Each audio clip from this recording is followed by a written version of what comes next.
안녕하세요. 이건우 목사입니다. 오늘은 데살로니가 전서를 함께 살펴보려 합니다.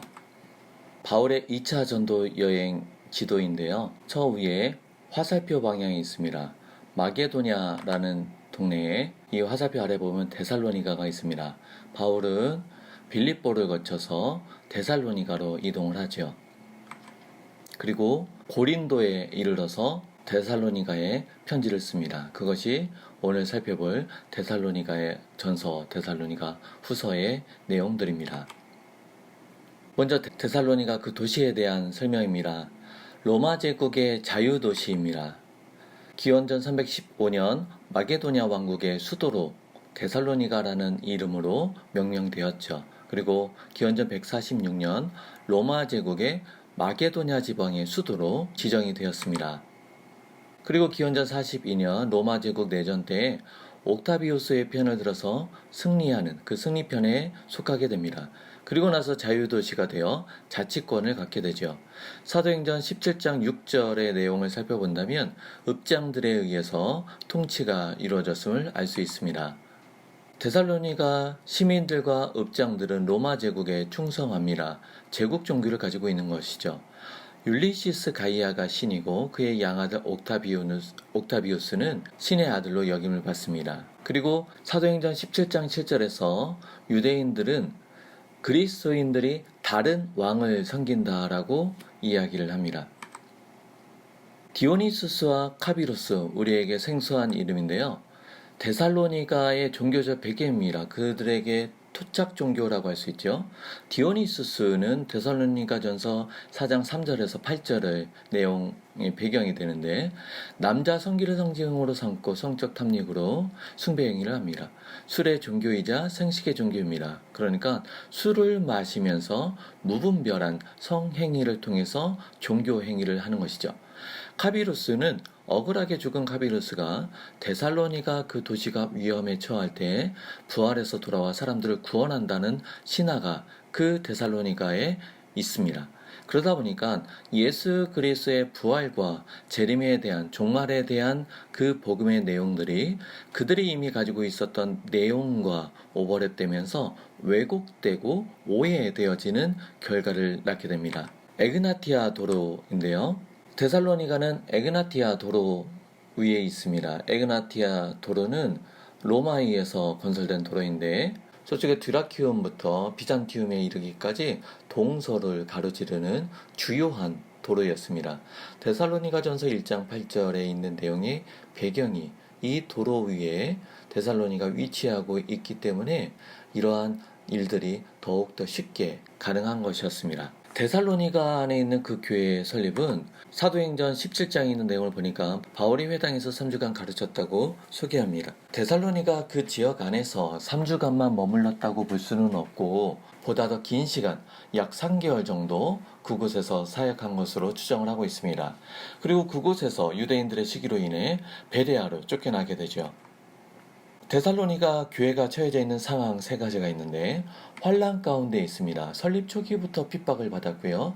특히나 지도자 바울이 떠난 이후에 핍박은 지속되었습니다.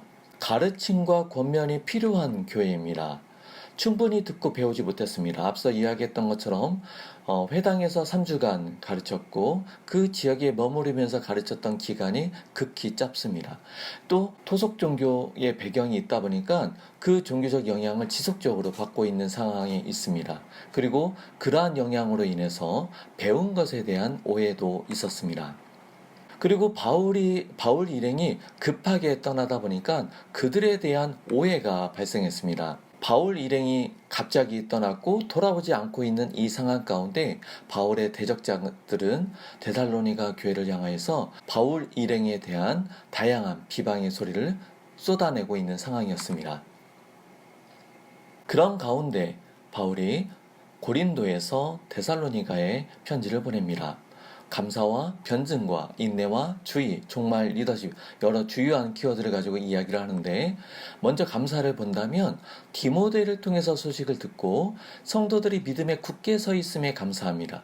그리고 바울을 원망하지 않고 바울을 보고 싶어함에 굉장히 감사함을 표합니다.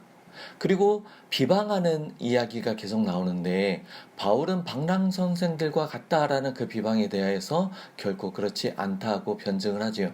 그리고 바울이 데살로니가 교회 성도들을 버렸다라는 비방에 대해서 그렇지 않음을 이야기합니다. 그리고 그 교회가 당하는 고난에 대해서 유대인들의 반대와 핍박에 대하여서 인내하고 믿음 안에서 먼저 죽은 사랑하는 사람들에 대하여서 슬퍼하지 말라. 죽음 이후에 대해서 오해하고 왜곡된 부분이 있는데 거기에 바르게 가르쳐주면서 슬퍼하지 말라고 이야기하죠. 그리고 데살로니가 교회가 처해져 있는 상황 가운데 토착 종교와 그들이 처해져 있는 사회 문화적인 배경 가운데 이전으로 돌아가려고 하는 움직임들이 있었습니다. 당시 사회문화에서 성적인 부도덕은 죄로 여기지 않고 부끄럽게 생각하지도 않았습니다. 그들 문화권 안에 있는 종교적 행위의 한 방법이 그러했기 때문에 더욱 그렇습니다. 데살로니가 교회 성도들은 그렇게 해서는 안 된다라고 바울이 이야기를 하죠. 종말에 대한 오해가 몇 가지가 있었는데 곧 재림인데 왜 힘들게 일하는가? 일하지 않는 자들에 대하여서 그렇게 해서는 안 된다라고 이야기하죠. 재림 전에 죽으면, 예수님이 다시 오기 전에 죽으면 불이익을 당한다. 그렇지 않다라고 얘기합니다. 재림의 때와 시기에 대하여 집착을 하는데 그렇게 하지 말라고 이야기를 합니다. 갑작스러운 리더십의 부재 그리고 짧은 시간 안에 세워진 그 교회 안에 리더십의 문제가 있습니다. 리더십의 구조가 제대로 세워질 수 없는 상황이었죠. 그럼에도 불구하고 자연스럽게 세워진 리더십들이 있었는데 성도들이 그들과 갈등하고 있는 겁니다. 그들을 귀히 여기며 화목하라고 권면하죠.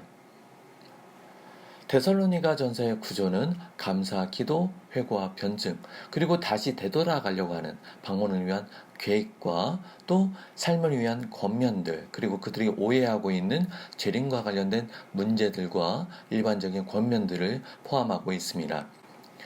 연약한 교회를 위한 권면으로 말씀을 향한 열망, 이전의 삶으로 돌아가는 유혹, 세상과의 충돌, 이해되지 않는 말씀들을 잘 설명하고자 하는 바울의 노력이 담겨져 있습니다. 이렇게 데살로니가 전서를 우리가 읽어 나갈 때 팁들이 있는데 칭찬하는 부분들, 좀 더 깊은 의미, 정체성에 대한 부분을 좀 더 잘 살펴보면 좋습니다. 먼저 칭찬하는 부분들이 1장과 2장과 4장에 나옵니다. 지금 잘하고 있다고 인정함을 통해서 덕을 세우는 삶을 잘 유지하도록 그들을 칭찬하며 권면합니다. 그리고 고난 가운데 인내하도록 칭찬하면서 권면하지요. 그리고 고아라는 부분, 그러니까 바울인에게 갑자기 떠남으로 인해서 고아 같이 남겨진 성도들을 향하여서 2장 17절에서 형제들아 우리가 잠시 너희를 떠난 것은 얼굴이요 마음이 아니니 너희 얼굴 보기를 열정으로 더욱 힘썼노라. 무슨 말이냐면 내가 떠남으로 인해 여러분은 고아 신세라고 느끼는데 사실 여러분들을 떠남으로 인해서 나도 고아가 되었다라고 이야기를 하는 것입니다.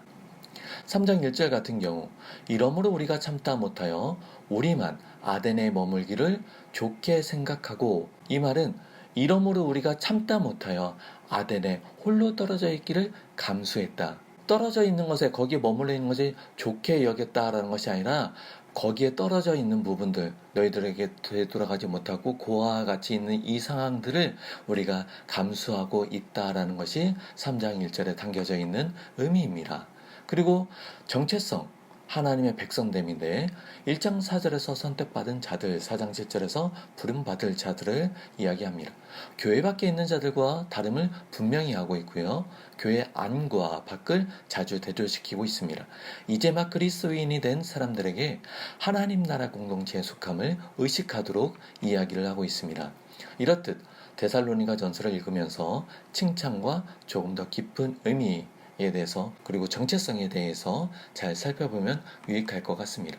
데살로니가 전서가 이러한데 데살로니가 후서는 같은 맥락 안에서 오해되어지는 부분들에서 조금 더 강하게, 그러니까 종말에 대하여서 강하게 경고하는 것이 강조되고 있습니다. 데살로니가 전서와 후서를 여러분들이 잘 묵상할 수 있기를 기대해야 합니다. 감사합니다.